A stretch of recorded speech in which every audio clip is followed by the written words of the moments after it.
Good to see y'all hopping on. Hey there, Kyle, Debbie, Madeline. Good to see y'all.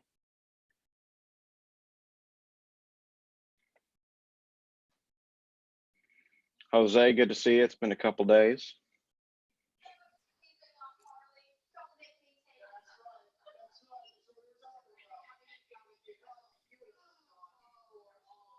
And Becca, I see you're on here as well. So I know you'll be chatting with us here at the beginning for a little bit. How are you doing, Becca? Hi, I'm good. How are you? Good, good. Thank you for joining us. Mm-hmm. I usually give us about probably 2 or 3 minutes just to let people file on, because as soon as I start talking and getting ready, about 17 people try to join. So we'll give it a couple minutes, just hang out for a moment, and then we'll get started. Sounds good. Perfect.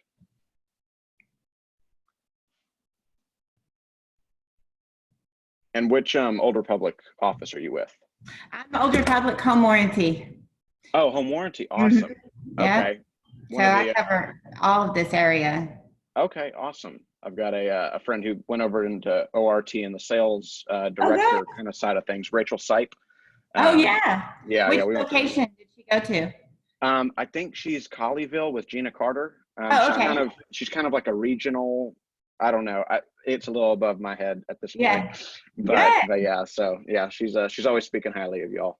Well, good for her. Yes, ma'am. Let's see.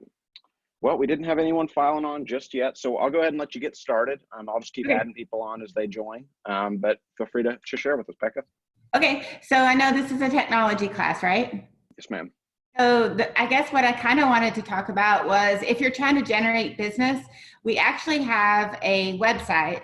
In case you don't know about it, it's Old Republic Home Warranty website. It's orhp.com, and it has free marketing tools there for you to take a look at and use. I pulled a couple. This is our, if you can see that, this is what it looks like when you go on our website. And then when you open it up, there's a blog. So if you're not into doing the newsletter or something, and you just want to cut and paste articles and put it out on Facebook or send it out to your database, then you can do that. So there's a blog there that's got great articles that our marketing department gets for you. There's the newsletter, which it looks like this. It's called Between Friends, and it has some great articles, health and safety, increase productivity at work by staying active, make your home energy efficient. It has your picture on there. Anytime you create any of these marketing tools, you put your logo on there and your picture on there one time, and then anything you generate from that point forward is customized for you. So it looks like something you sent out, not something we sent out.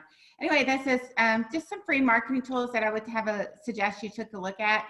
You can email them out to your clients. You can just snip and paste them onto an email, so that way it just shows up automatically when they open the email. Or if you want to send it as a PDF or print it, or if you just want to copy and paste the articles and throw them out there on Facebook or use the blog. Or you know, if you're walking around trying to get exercise in your neighborhood and you want to use some of the door hangers, those are there too for you. There's about 4 or 5 different kinds that you can choose from, and you just order them online, and I just drop them in the mail to you and send them out. So it's a good way for you if you're walking around in the evenings trying to get some exercise. Put those on doors around your neighborhood or on cars when they're parked in a parking lot or something like that, just to generate more business for you. The main thing I think that right now everybody's trying to do as I'm talking to agents to keep their business going is staying in touch with their database. So I think that why create something when something's already done for you? I definitely highly suggest using the newsletter and the blog, staying in touch with your database, asking for referrals, trying to generate more business. So, and what did you say that website was, so I can put it in the chat for everybody? It's orhp.com. Perfect. www.orhp.com. And of course, I'd love to help you with your home warranty business too. A lot of people are just giving out my cell phone number. You're welcome to call me if you want help with the marketing tools, or if you want help in regards to thinking of ideas how to generate more business, or if you have home warranty questions, you want to buff up on that a little bit, or if you have clients that, or maybe you're going through your database. Actually, our home warranty is something that you can offer to your database that they can't get without you. We don't do any direct business. So it's something truly of value that they can get. They cannot call our 800 number and get signed up with a warranty with us, like some companies they can, only as a realtor referral through you. So it's something truly of value that you can offer to your clients too. So That is awesome, Becca. I mhm. appreciate that. My cell phone number, I think, if you want to call me or if you want to have clients call me, it's 940-300-2739. I'm also going to send out an email later, and it has the links in there for the newsletter, and it also has the link for our homeowners tip guide, which I think is a really good tool. So if you want to take a look at those, then I'll send it out to you later. Awesome. Awesome. Well, I appreciate that, Becca. Thank you very much for sharing with us. You bet. Thanks for having me. Of course, of course. Anyone have any questions for Becca before she heads off? I have put your phone number and the website in the chat for everybody as well. This will be recorded and posted on YouTube, so this will get y'all some more exposure as well. Great. Kyle says, thank you very much, Becca, in the Thank chat. you. Thanks. Yes, ma'am. Have a great one. Thank you. Thank you. Bye-bye, y'all. And speaking to what she was just talking about real quick of staying in touch with your database right now, I don't know how many of y'all are in Bold Pivot. I personally am. And what they were talking about, Dusty Oglesby, one of the Bold coaches was out of Frisco, was speaking about this on Tuesday. And he said, the script, quote unquote, which it shouldn't even be a script when we're calling our people right now, we are not calling for business, but the script, quote unquote, is how are you doing? How is your family? How is little Johnny? How, I know this is hard for your senior who this is the world that they're graduating into. Like, just be real. And so that is not even what we're teaching about today. I'm just saying, even from the Bold coaches, and just have simple conversations and just come from the heart when you're talking to your people right now. So anyway, to get diving in on our topics today, we are going to be going over some command bonus features that didn't really fit in any of the other classes that I've done, but just little hints of things that I want to show you all, some kind of tips and tricks for some different things that you can do. Okay, so I'm going to minimize this, get that open. Perfect. All right, I'm going to go ahead and start sharing my screen and we will get rolling here.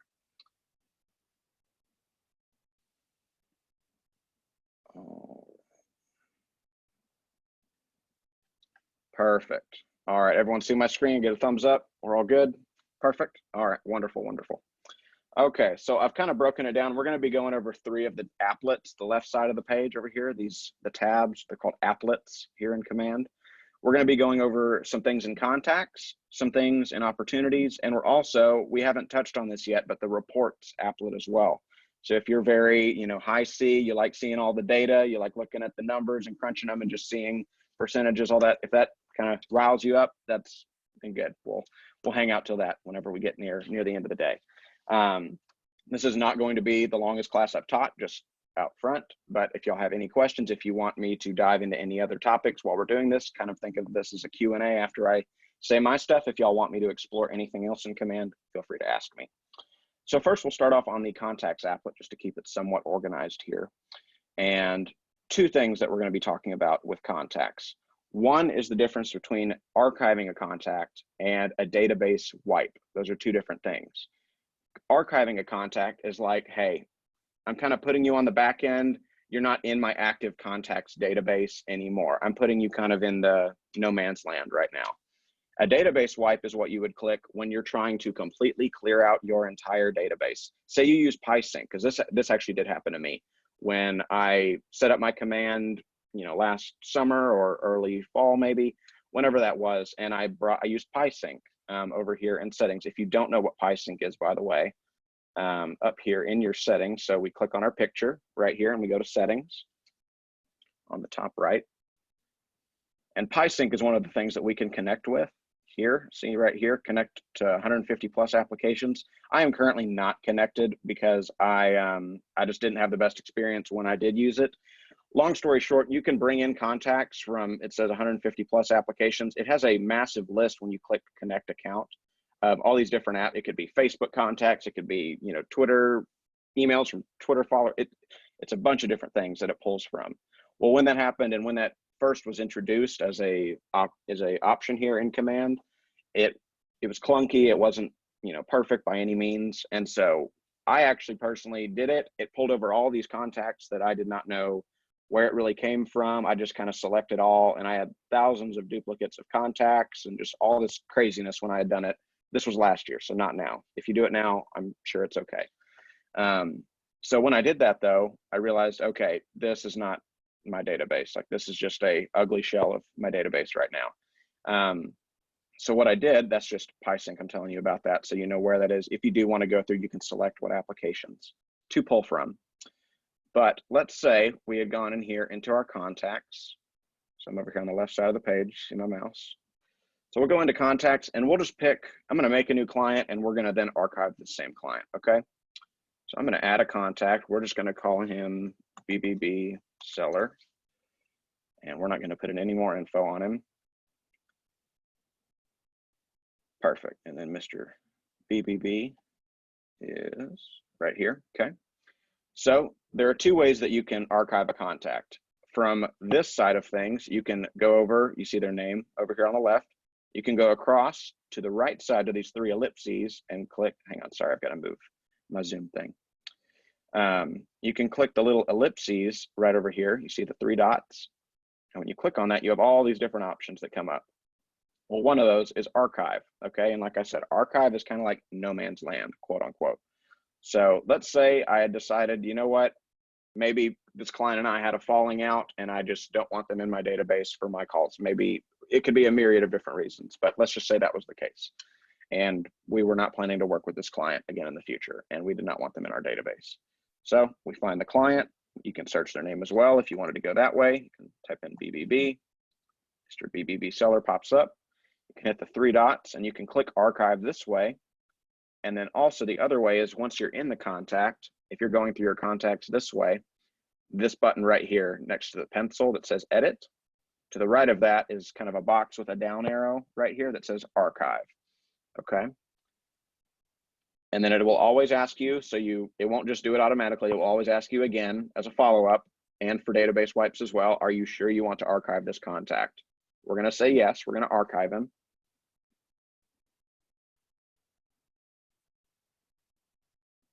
All right, and now we can go and check real quick. Let's see if we go, so this number was 80, now it's 79. Let's go double check real quick, make sure Mr. BBB is not in there. Perfect, they're not in there anymore.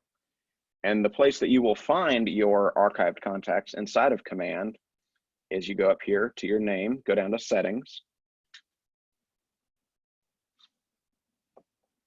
And then when we're over here, we'll go to Command settings on the left side of the page. And then you see there's a drop down arrow next to contacts. When we click on that, you can see contact archive right here and database wipe, okay? By clicking contact archive, we can see our list of people. It tells you the date that you did it. It tells you, now this was a lead, or that was the first and last name, so I just made that double A lead, triple A client. But see, it tells you the exact date and time that you archived these people. And you also have the option right here, if I want to click the green, restore, greenish blue, I never know, teal, whatever to call this color. If you click restore, it'll pop them back into your database. Now it says invalid date, so it probably just needs to update. Let's see if I just refresh the page. Perfect, so see, he went away. And if we go back into contacts, we can confirm that Mr. AAA client has been brought back in. Let's go see. And bam, right there at the top of my list, Mr. AAA client right here, see? So that's awesome.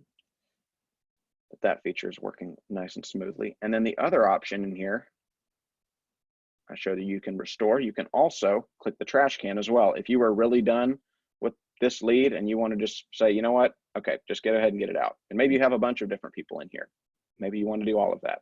You can go one by one. You can also select all. If you had 50 different lists in here, I think it only shows you up to 50 at a time, yeah. Up here at the top of the screen, you can choose how many it shows you between 10, 25, and 50. And then once you select them, you see these buttons right here will pop up once you select them. You can either restore the selected or delete the selected permanently, okay? Over here in database wipe, one under the contact archive, you can either choose to archive all your contacts or delete all archive contacts. That's basically just step one and step two. So say you did use PySync and it completely messed up your database, and so you still had maybe a saved CSV file or something like that where all your contacts were still, you know, secure before you did the PySync in this analogy scenario here. So you've got at least that CSV file where you know everything's correct, but PySync screwed it up. Well, you could come in here and click archive all contacts first. it would pull over all of them into the archive where we just were. So if I had clicked that, it would put all of my contacts in here. And then if I really did want to delete them, I would click delete all archive contacts. I'm not going to do that. Well, I guess we can for this one because it's only these two.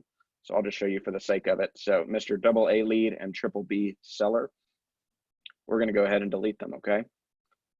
And just like I said, are you sure you want to delete all of your archive contacts? This is undoable. You cannot bring these things back.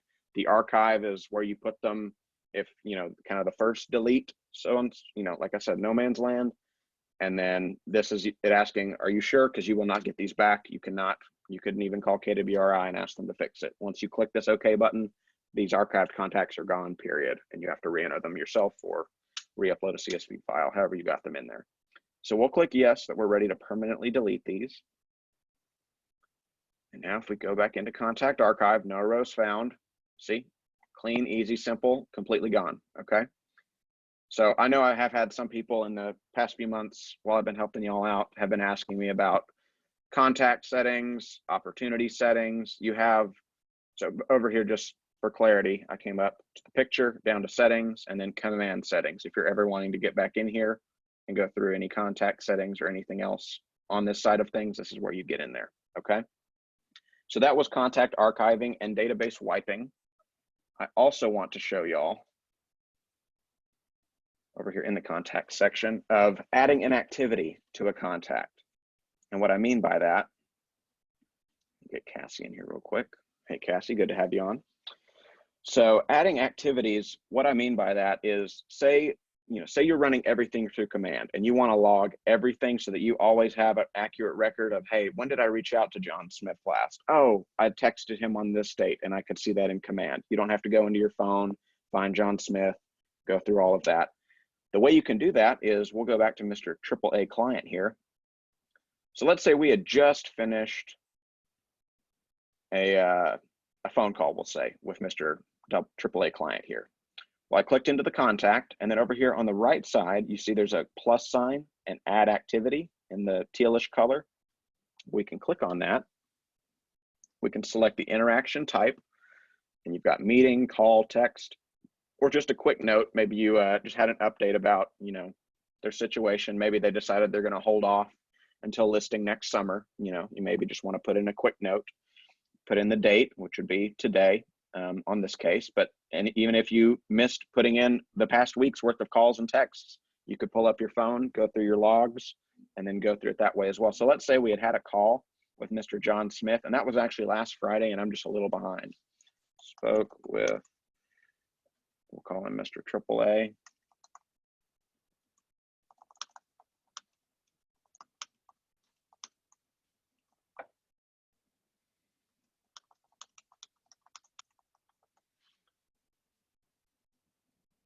And perfect. And then also, so let's say that was our description. We've talked with Mr. AAA client about listing his home next summer here in Texas so that he and his family can move to Utah, okay?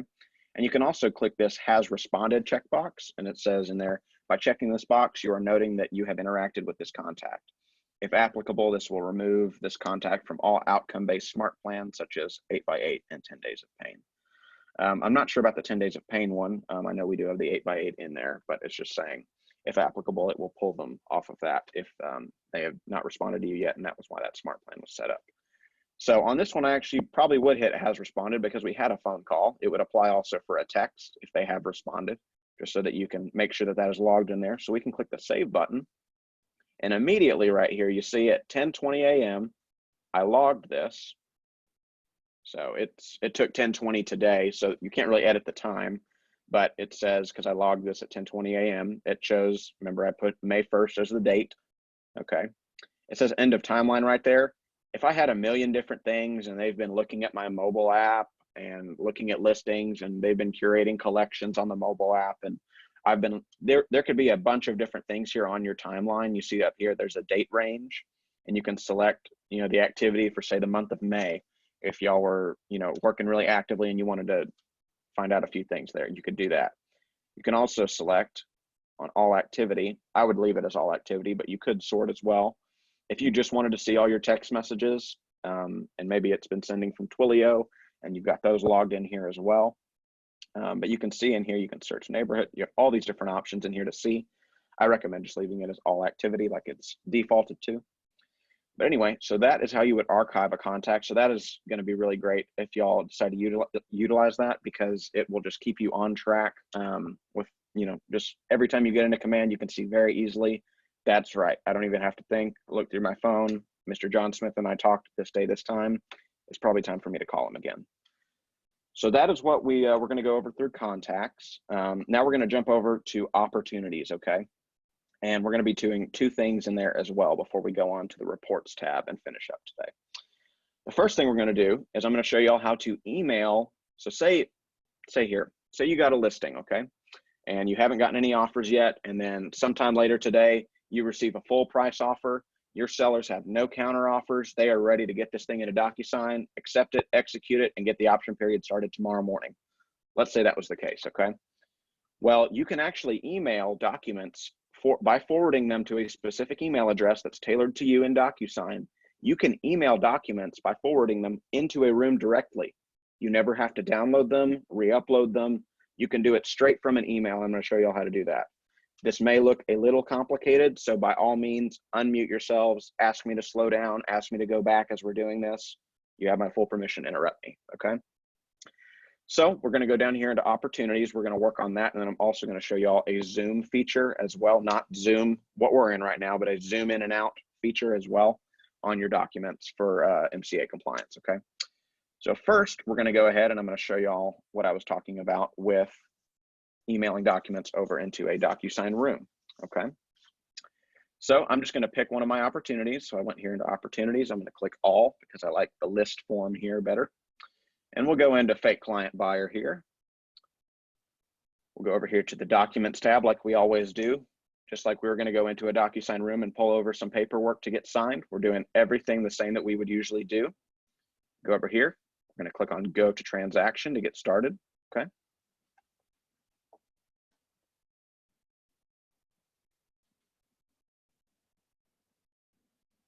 And now once we're in here, there are two things I want you to see, because every DocuSign room, so I just clicked on the room, anywhere I click, it's still gonna have this same information up here, fake client buyer, property address, ID number, expected closing date. The two things I want y'all to take note of here is this ID number right here. And all I'm talking about is the hashtag or #, depending on what you call it.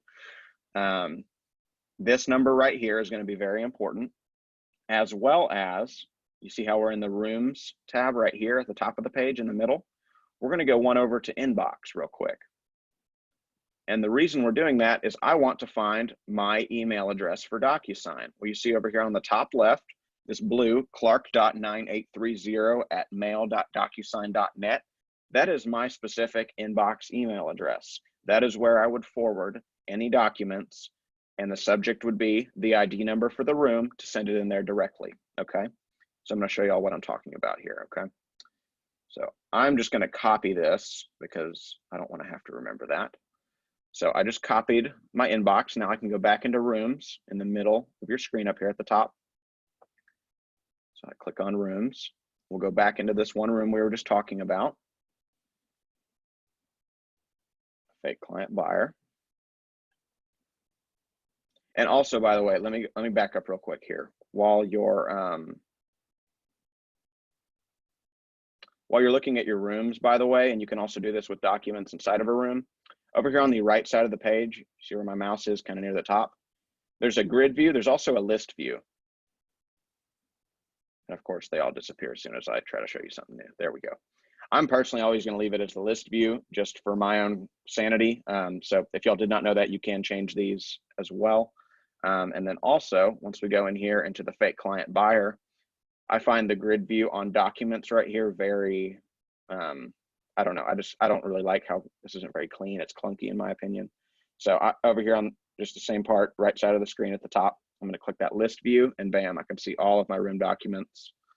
And if I had other folders, I could also collapse and enlarge those as well. So anyway, I went ahead earlier, I copied my inbox email address, right? Okay. So now I'm going to go back to an actual from Chad Smith over at Arlington, one of his realtors, Brick Summer. This is a buyer's offer I got back in August of last year. So I'm going to go ahead and show y'all what I'm talking about here. So you see the multiple documents here. It's got the 14 pages here of our whole deal, the letter from the lender, all the paperwork, the offer, everything like that. So let's say I just want to go ahead and forward this straight into a DocuSign room without downloading or uploading anything. Just make it really easy for me, okay? So what we're going to do on the original email, so for this scenario again, you're the listing agent, you have a listing, this is your full price offer, you run it by the buyers or the sellers, they say, yes, we want to go ahead and accept that, good to go, no changes needed. So when we're in here in the email, over here on the right side of the page, the 3 ellipses, the 3 dots on top of each other that say more, we'll click on that and we're going to click forward, okay? You're always going to forward these emails. We're going to forward it. I'm clicking Control V, pasting, basically. I just pasted that email address in there, okay? So the email address I got from up here in the inbox tab on DocuSign, I just pasted in here. So I'm forwarding it to that email address. And the other thing that I told y'all, so that's going into DocuSign, so it's going to send it to my account, but we want it to go into the room automatically, right? So that's where the little hashtag and the room number come in, okay? So you can hit Control C and you see here, it says copy and paste this room ID number into your email subject in order to send documents into this room.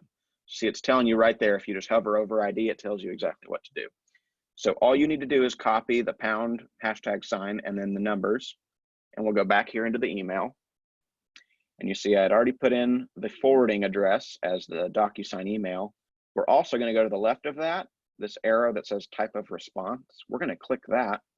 We're going to click edit subject. And the reason we're doing that is because it will not go into the DocuSign room we want unless the subject is the room number, okay? So now we're happy with that. We're good to go. It's got the correct email. It's got the correct room number. I'm going to hit send.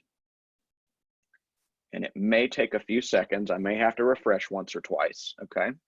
But see, so we've got everything in there that we did initially. Now I'm going to hit refresh.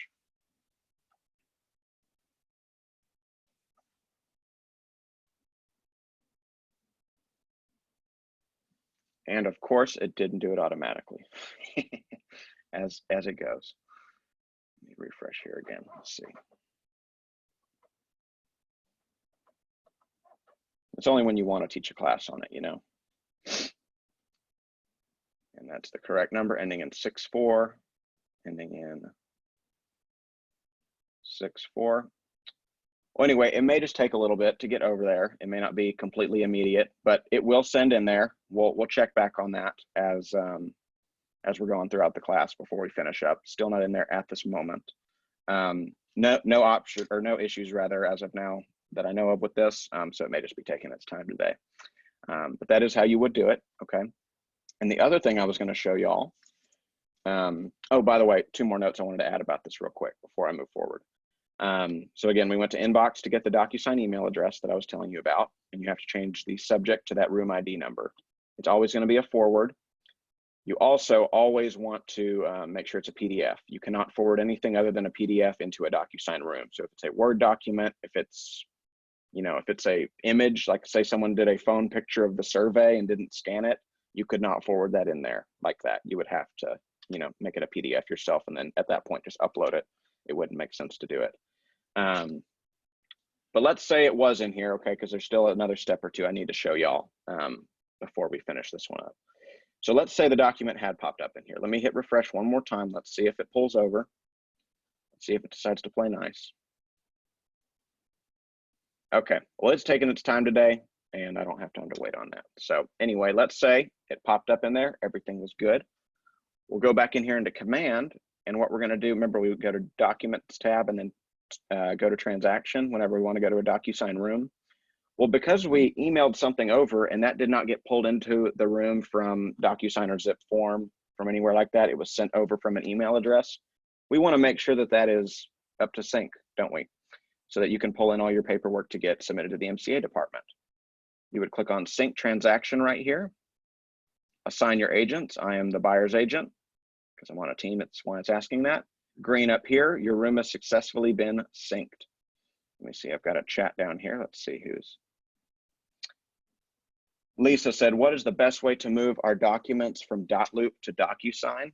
Well, I know there is a integrate feature for dotloop, Lisa, and you can import from dotloop. I don't remember where that is. Let's see. I think it's here in opportunities.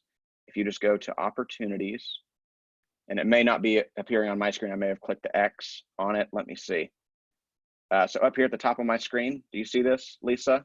Ready to bring your loops into command? Click import to get started.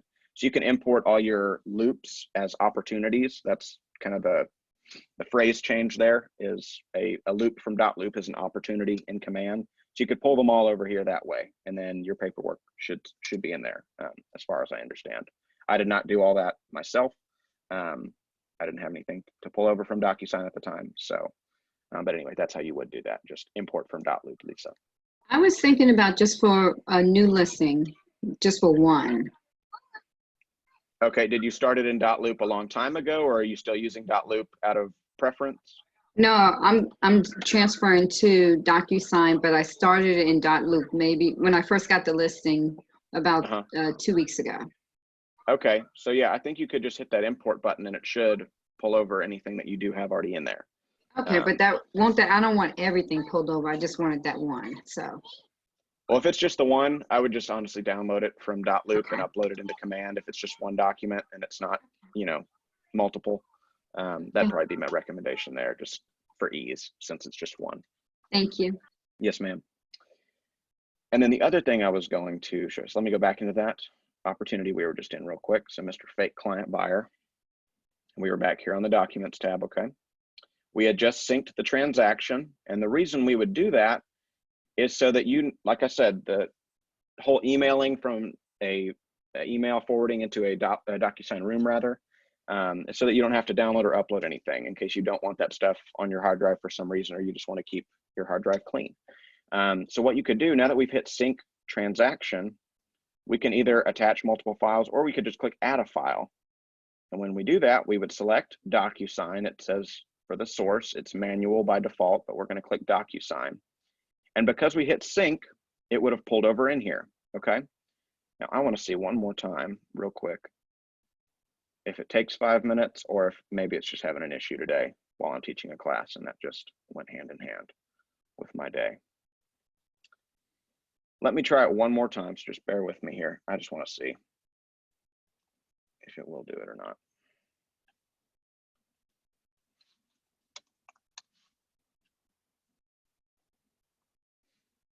Okay, let's just say it was this paperwork right here. Let me get Mary in here real quick.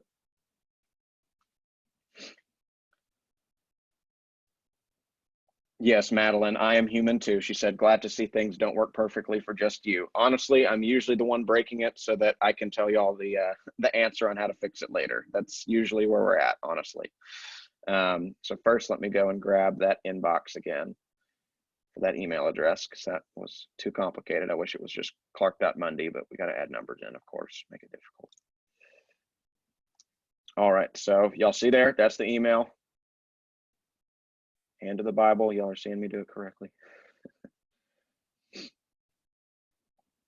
And then back to Mr. Fake Client Buyer here. Let's grab that room ID number one more time and let's see. So remember, again, we're going to click the type of response to the left of where you type in the email address. We're going to click Edit Subject. And instead of cleaning and repair amendments, we're going to make it just the room number. Okay, let's hit send again and let's see. And if it doesn't work perfectly, that's okay. It will work. Just may not be today. All right, well, I'm not going to spend any more time on this. But what I was just trying to show y'all was once you do sync the transaction right here, next to go to transaction, and then you wanted to go ahead and pull over your files. So say you got them signed by your sellers and you never even had to download them. You can select the source of upload to the MCA department on their side. You can just select here, bam, and just select whichever document that had pulled up that you needed there. All right, so again, that's why we needed to hit sync transaction, because we did not get that from the room. We had to send it into the room first. That's why we clicked sync. The other thing I was going to show you all real quick is the zoom feature. And like I said, that's not Zoom like the call that we're on right now. That's a zoom in and out feature. So let's say maybe you hadn't named all your documents accordingly and you had been uploading here for MCA compliance. And let me go back and pick one where y'all can see multiple files real quick. Let me pick an actual opportunity that I've worked with a real client. So back over here in documents, what we can do is we can click. Oh, I'm over here on consultation. That's the problem. So here on the MLS printout, you can click on the blue words right here on these files once you've uploaded them, and it'll pull up this little kind of viewer right here on it, okay? Well, the things I was gonna show you is you can scroll through here. So let's say you wanna double check that you uploaded the right form in the right place. You can just click on them here. And let's say you couldn't really tell what it was saying here. You can click over here on the right side of the page. There's the teal zoom in. So you can just click through to zoom in. You can also zoom out. And then also under here, kind of the 4 arrows going different directions, kind of like a compass right here. You can click on that and you can fit to actual size. You can fit by page width, meaning it will make the page width the length of the page. So this is kind of your best option if you just want a full screen blown up version to make sure you uploaded the correct thing. Page width is probably the one you're going to want to do. And then you can also do page fit as well, and it will just fit the entire page so you can see it. That was basically the first view that we had. So I'll click back on a zoom.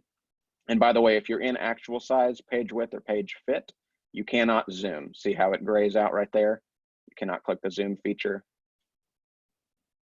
So just letting you know, if you do just want to zoom in and zoom out at your leisure, just make sure you're on the zoom option right here. And then also you can search, you can print from here as well, and you can download as well. If, so say it was never on your hard drive and you realize you needed it on there now, you could just go into here and download as well. Okay. And the last thing I'm going to be showing y'all today is the reports applet. Okay. Now, before I go there, do we have any questions right now? I know I've kind of covered, been bouncing around, showing y'all different things. Feel free to unmute. Do you have any questions about, I know it didn't work perfectly for me just now, but the DocuSign emailing into a room, anything that we've gone over, do y'all have any questions right now? If I hear crickets, I will assume I should move forward. Crickets it is, perfect. All right, so we will run over to the reports applet now.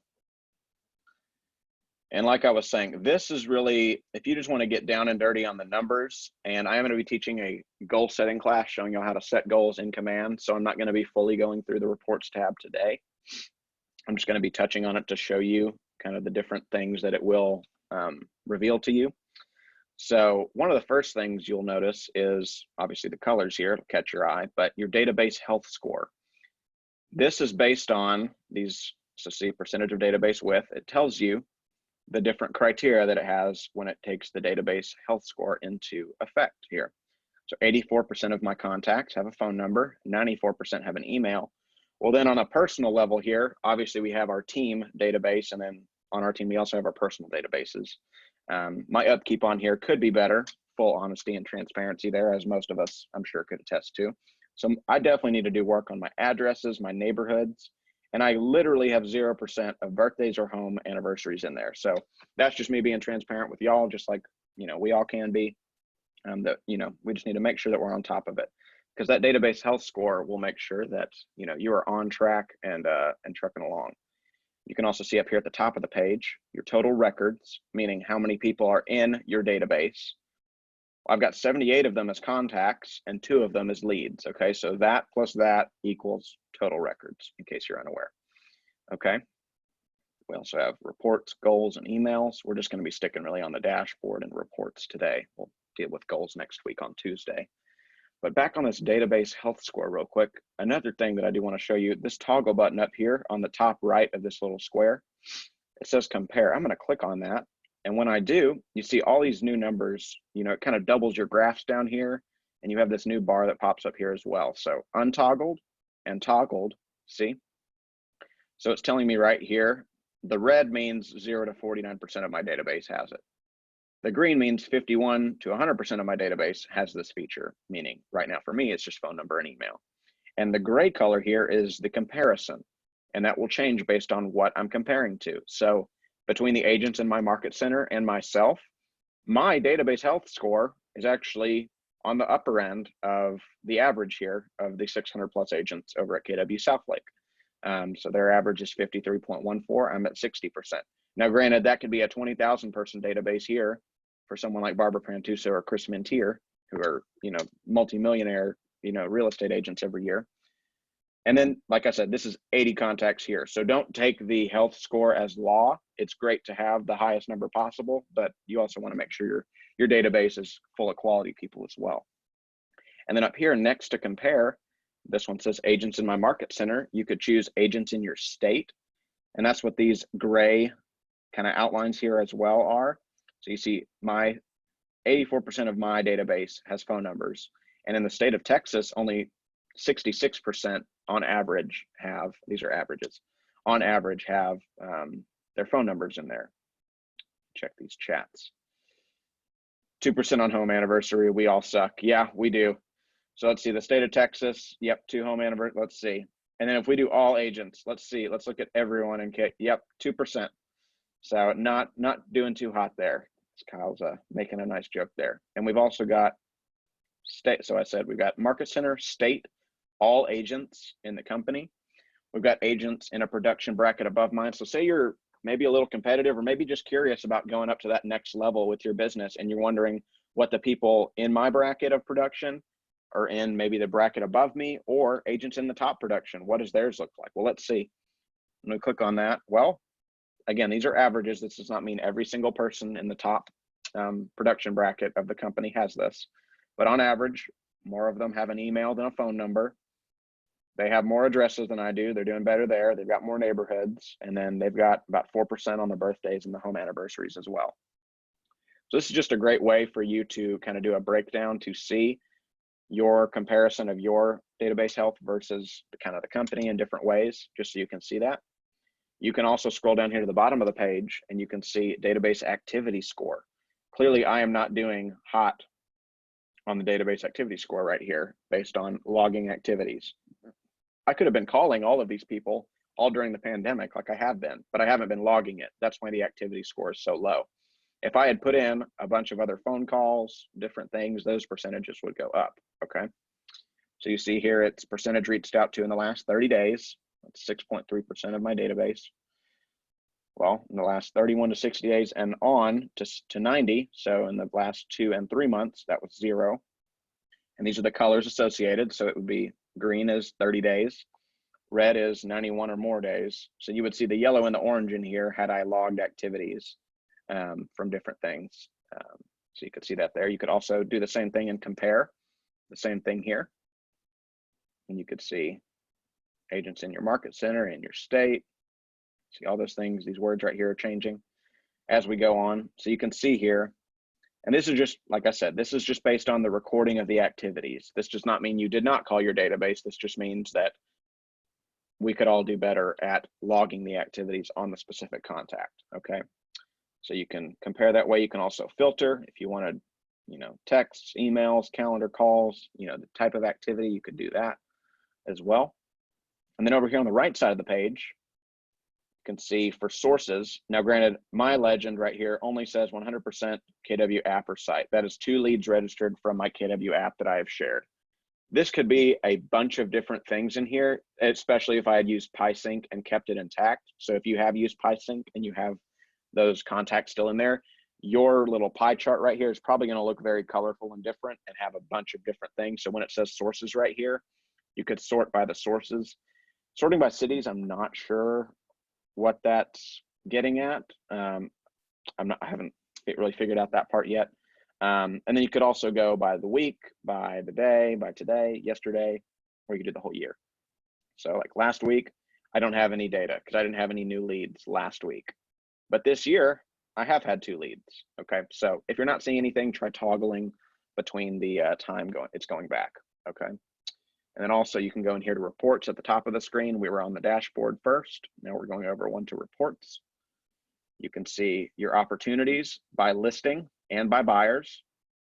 So a lot of mine have been tests and all these different opportunities for my classes that I've been teaching for y'all. So obviously I'm not taking this as law by any means, but you can see total opportunities, new opportunities, the potential probable, and then the commissions. That would be if I was using the stages and opportunities and moving them along as we were going. So from appointment to paperwork signed to active listing.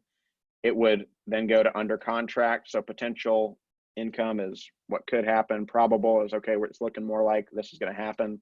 Commissions are what you actually get. And then the same data right here for buyers as well. And on the top right of each of these, it says right here, year to date. You can click month to date or last month as well. So if you want to see in the past year or the past month as well, you can click on those, and you could export it as well if you wanted to. And you can also, so this is an opportunities report. You can click the toggle up here where it's kind of that teal color, light blue. You can choose a database report, and it gives you all this different type of information on those as well. And so you'll notice here, I did log an activity earlier. You saw me do it, but it says 0 total activities, and that's for today. So it's just 3 activities for the year. Oh, but it wasn't for today. You know what? And that's why.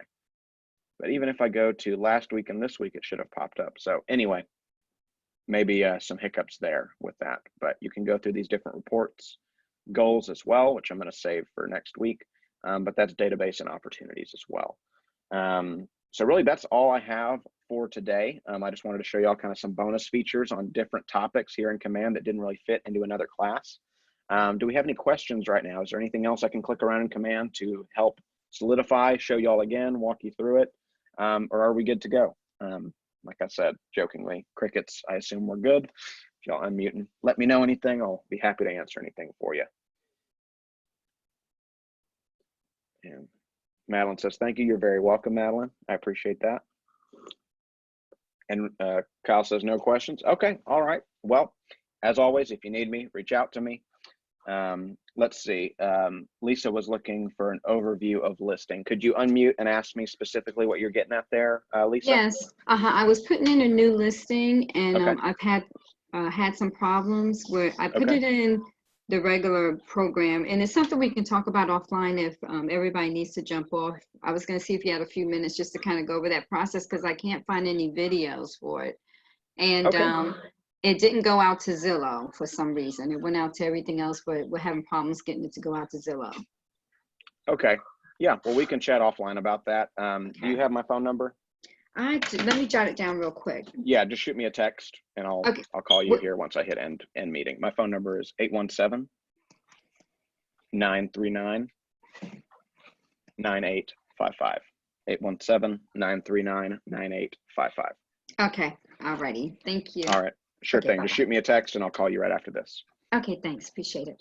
Sure thing. All right, y'all. Well, I hope you have a great rest of your day. And Tuesday, we'll be going over goal setting. And then next Thursday, I will be walking through the process of setting up a Facebook ad and showing you what it looks like after you publish it from the data collection side of things once you're in the paid campaigns on the campaigns tab. So I'm going to be showing y'all how to do that. I know we kind of worked through it when I taught the campaigns class, but I really just want to make a dedicated one to that because that's something, you know, we could all learn a little bit more about. So I will let y'all go. If you're going to be on Bold Pivot, I will see y'all there later today. Hope y'all have a great rest of your Thursday, great weekend. Stay healthy, stay safe, and I will talk to y'all Tuesday. Have a good one.